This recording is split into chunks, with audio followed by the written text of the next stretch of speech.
want to control your Spike Prime robot with your Xbox controller the way my brother is?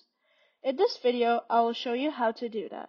So grab your Xbox controller and robot to get started. To start off, go to code.pybricks.com and install the Pybricks firmware by following their instructions.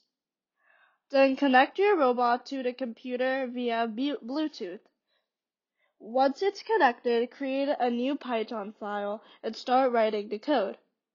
I have written this program and also uploaded it to my GitHub repo, so feel free to use this program and the comments that is given to help you understand the code properly.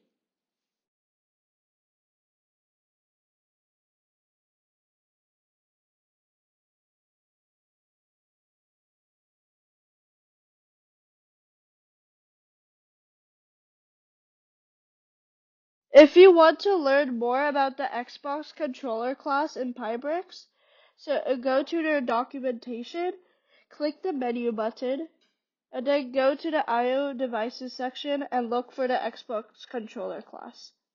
It will have all the information you need. If you enjoyed this tutorial, drop a like and subscribe. Comment if you have any questions. Have a great day!